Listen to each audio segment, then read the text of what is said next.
এখন আমরা আলোচনা করব ক্লাস 9-এর উপপাদ্য নাম্বার 15। শিক্ষার্থী বন্ধুরা, উপপাদ্য মুখস্থ নয়, মুখস্থ না করে কীভাবে উপপাদ্য তোমরা লিখবে একটা প্রশ্নের মধ্য দিয়ে, সেই বিষয়টি তোমাদের সামনে আজকে আমি খুব সহজ এবং খুব সরলভাবে আলোচনা করব। তোমরা শুরু থেকে ভিডিওটি যদি শেষ পর্যন্ত দেখো, তাহলে আমি গ্যারান্টি দিচ্ছি তোমরা অবশ্যই উপপাদ্যটি বুঝতে পারবে এবং পরীক্ষায় গিয়ে মুখস্থ না করেও তোমরা না ভুলে গিয়েও লিখতে পারবে। অনেক ক্ষেত্রে আমাদের সমস্যা হয়, উপপাদ্য কোণ চিহ্ন দিতে ভুলে যাই, সমান সমান চিহ্ন দিতে ভুলে যাই, ত্রিভুজ চিহ্ন দিতে ভুলে যাই। এই ভুলগুলি তোমাদের হবে না। এই ভুলগুলি যদি তোমরা করতে না চাও, তাহলে অবশ্যই ভিডিওটি শুরু থেকে শেষ পর্যন্ত বন্ধুরা দেখে যাও। দেখবে তোমরা অবশ্যই অবশ্যই অবশ্যই তোমরা উপপাদ্য লিখতে পারবে। শুধু লিখতে পারবে তাই নয়, উপপাদ্য থেকে যে প্রয়োগগুলি আসে সেই প্রয়োগগুলো তোমরা করতে পারবে এবং তার সঙ্গে জ্যামিতি দিকে যে শর্ট প্রশ্নগুলো আসে সেগুলো করতে পারবে। আমি তোমাদের শেখাবো। তাহলে শিক্ষার্থী বন্ধুরা, যারা চ্যানেলে নতুন এসেছো তারা অবশ্যই চ্যানেলটিকে সাবস্ক্রাইব করে নাও, পাশে থাকা বেল আইকনটি ক্লিক করে নাও, যাতে করে আমি যখনই কোনো ভিডিও আপলোড করব তোমরা সবার আগে পেয়ে যেতে পারো। যারা ইতিমধ্যে সাবস্ক্রাইব করে রেখেছো তাদেরকে ধন্যবাদ। এবার দেখো, চলো কথা না বাড়িয়ে শুরু করছি আজকের আলোচনা। বলছে সামুদ্রিকের কর্ণদ্বয় পরস্পরকে সমদ্বিখণ্ডিত করে। তাহলে আমাদের একটা সামুদ্রিক আঁকতে হবে। তাই আমরা একটা সামুদ্রিক এঁকে নিচ্ছি। দেখো শিক্ষার্থী বন্ধুরা, একটা আমরা সামুদ্রিক এঁকে নিচ্ছি। দেখো ধরে একটা সামুদ্রিক এঁকে নিলাম, নামকরণ করলাম এ, দেখো নাম দিলাম বি, নাম দিলাম সি ডি। তাহলে দেখো এই এ বি সি ডি একটি সামুদ্রিক অঙ্কন করলাম। বলছি কর্ণদ্বয় মানে দুটি কর্ণ, আমাদের দুটি কর্ণ অঙ্কন করতে হবে। দেখো দুটি কর্ণ এঁকে নিলাম, একটি কর্ণ এস বিডি, একটা কর্ণ কি হবে দেখো এসি। দেখো তাহলে এসি একটি কর্ণ, বিডি একটি কর্ণ টেনে নিলাম।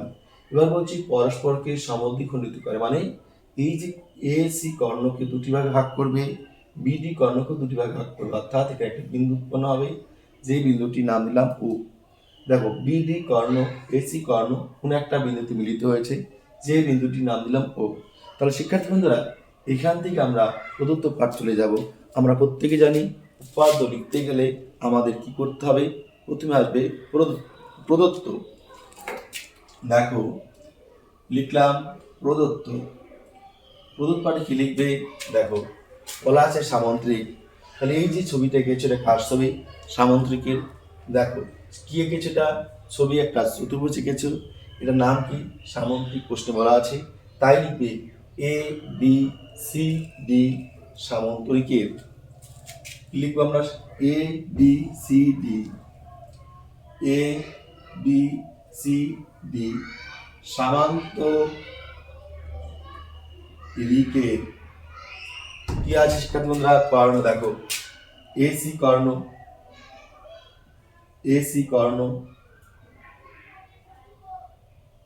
আর একটা কর্ণ কি আছে বিডি কর্ণ, বিডি কর্ণ কি করছে দেখো এসি কর্ণ বিডি কর্ণ ও বিন্দুতে ছেদ করছে না। দেখো ও বিন্দুতে, দেখো এসি কর্ণ বিডি কর্ণ কোথায় ছেদ করছে, ও বিন্দুতে। তাহলে এ বি সি সামুদ্রিকে এসি কর্ণ ও কি আছে এখানে ও লিখবে, বিডি কর্ণ ও বিন্দুতে, ও বিন্দুতে পরস্পরকে ছেদ করে, পরস্পরকে ছেদ করে। এবার দেখো শিক্ষার্থী বন্ধুরা কি লিখলে, এটা একটা সামুদ্রিক, এটা একটি সামুদ্রিক। তাই লিখলে A B C D, A B C D সামুদ্রিকের AC Karna BD Karna, AC Karna O BD কর্ণ ও বিন্দুতে, দেখো ও বিন্দুতে পরস্পরকে ছেদ করে। কাকে ছেদ করে, পরস্পরকে ছেদ করে। আচ্ছা বলো তো শিক্ষার্থী বন্ধুরা, এবার কাকে মুখস্থ করতে হবে। বলা আছে কর্ণদ্বয় পরস্পরকে সমদ্বিখণ্ডিত করে, মানে ছেদ করে। তাহলে আমরা দেখো এটা সামুদ্রিক আছে, আমরা লিখলাম এ বি সি ডি সামুদ্রিকের। দেখো সামুদ্রিকের এসি কর্ণ বিডি কর্ণ কোথায় ছেদ করলো, ও বিন্দুতে। যা আছে তাই লিখছি। এবার দেখো প্রশ্ন করছে, এবার কি আছে প্রমাণ করতে হবে, মানে প্রামাণ্য বিষয়। এবার পয়েন্ট করবো, দেখো প্রামাণ্য বিষয়, পয়েন্ট করলাম প্রামাণ্য বিষয়। দেখো পয়েন্ট কি হচ্ছে প্রামাণ্য বিষয়। কি আছে প্রামাণ্য বিষয়? দেখো আমাদের কর্ণদ্বয় পরস্পরকে সমদ্বিখণ্ডিত পরস্পর মানে এসি এবং বিডি দুটি সমদ্বিখণ্ডিত মানে খণ্ডিত মানে কি খণ্ড করা, সম মানে কি সমান, বি মানে দুই, মানে এসি কর্ণকে দুটি ভাগে ভাগ করতে হবে, বিডি কর্ণকে দুটি ভাগে ভাগ করতে হবে। অর্থাৎ প্রশ্ন হচ্ছে এরকম, এ ও সমান ও সি, বি ও সমান ও ডি। এসি কে দুভাগে ভাগ করলে কি হবে? ও বিন্দু মাঝখানে হবে, তবেই তো এটা সমান হবে। আর বিডি কে যদি আমরা ও বিন্দুতে ভাগ করে নেই, বি ও সমান ও ডি, অর্থাৎ বিডির মধ্যবিন্দু যদি ও হয় তবে তো দুটি সমান হবে। তার মানে আমাদের এটাই প্রমাণ করতে হচ্ছে এ ও সমান ও সি, বি ও সমান ও ডি। এটার মানে হচ্ছে এই কর্ণদ্বয় পরস্পরকে সমদ্বিখণ্ডিত করে, এই কথার অর্থ হচ্ছে এটা এ ও সমান ও সি, বি ও সমান ও ডি। তাহলে শিক্ষার্থী বন্ধুরা তোমরা যখন ছবিটা আঁকবে তখন তোমরা এ থেকে শুরু করবে। দেখো টুকরো অংশ এ ও, টুকরো অংশ এ ও সমান কি আছে ও ডি সি লিখলে, তারপর এবং দিবে, তার কোথা থেকে শুরু করবে? বি থেকে লিখবে বি ও, লিখলাম বি ও সমান কি আছে ও ডি। আচ্ছা বলো তো কি করতে পারবে না? আমি বললাম কি, তোমরা এই যে দেখো এখানে একটা বাহু, এখানে একটা বাহু, এখানে একটা বাহু, এখানে একটা বাহু, মাঝখানে সমান সমান চিহ্ন হবে। কোথা থেকে শুরু করবে? এ থেকে শুরু করবে। এ প্রথমে বসে এ ও, লিখলাম এ ও সমান ও সি এবং বি ও সমান ও ডি। আশা করি সবাই বুঝতে পেরেছ। এবার দেখো আমাদের এই উপপাদ্য যদি প্রমাণ করতে যাই আমাদের অঙ্কনের কোনো প্রয়োজন নেই, তাই আমরা অঙ্কন লিখছি না, সরাসরি চলে যাবো আমরা প্রমাণে। কি লিখবো আমরা? প্রমাণে চলে যাব। প্রমাণ পয়েন্ট করলাম। দেখো প্রমাণ পয়েন্ট করার পরে আমরা কি লিখবো এখন? দেখো শিক্ষিত বন্ধুরা এখানে দেখো কয়টা চতুর্ভুজ ত্রিভুজ আছে? 1 2 3 4। আমরা কি করব? চারটা ত্রিভুজ নয়, আমরা দুটি ত্রিভুজ নেব। কোন কোন ত্রিভুজ? দেখো এই যে একটা ত্রিভুজ আছে, এই ত্রিভুজটা আর এই যে ত্রিভুজটা, এই দুটো ত্রিভুজ আমরা নেব। দেখো তাহলে ত্রিভুজ কি আছে শিক্ষার্থী বন্ধুরা? কোথা থেকে শুরু করবো? ত্রিভুজের নাম প্রথম কি আছে? এ, লিখলাম এ ও ডি, লিখলাম এ ও ডি। ও ত্রিভুজ কি দেওয়া আছে? দেখো ত্রিভুজ বি ও সি, লিখবো বি ও সি এ, লিখলাম এর। এবার দেখো শিক্ষার্থী বন্ধুরা এই বাহুটা আর এই বাহুটা সমান্তরাল, বিডি কিংবা এসি দুটা কি ছেদক বা ভেদক। তাহলে এখানে কি হয়েছে? এই কোণটা একান্তর কোণ, আবার এই কোণটা একান্তর কোণ, এই কোণটার একান্তর কোণ এই কোণটা, এই কোণটার একান্তর কোণ এই কোণটা। তাহলে আমাদের ত্রিভুজ কোণটা ধরেছে এটা, এই ত্রিভুজ এই ত্রিভুজ। তাহলে আমরা কি লিখবো? কোণ সি এ ডি। আমরা কি করছি? এই যে কোণটা আছে এই কোণটা সি এ ডি, এই কোণটা নেবে। তাহলে কোণ লিখবো সি এ ডি সমান কি আসবে? কোণ এই কোণটা আসবে। তাহলে এ সি বি, লিখবো এ সি বি। এরা কি কোণ? একান্তর কোণ, একান্তর কোণ লিখলাম। এবার দেখো আমাদের ত্রিভুজ লিখেছি আমরা এ ও ডি, কিন্তু লিখলাম কি সি এ ডি। তার মানে আমাদের সি পর্যন্ত আসা যাবে না, আমাদের আসবে কি ও পর্যন্ত। তাহলে আমাদের কি লিখবো? O A D, O A D. এবার দেখো ও এ ডি আর সি এ ডি কোণ কি এক না আলাদা? একই কোণ। দেখো সি এ ডি আর ও এ ডি একই কোণ, তাই লিখলাম ও এ ডি সমান সমান ঠিক একইভাবে লিখবো ও সি বি, লিখবো ও সি বি। কি কোণ বলতো? একান্তর কোণ।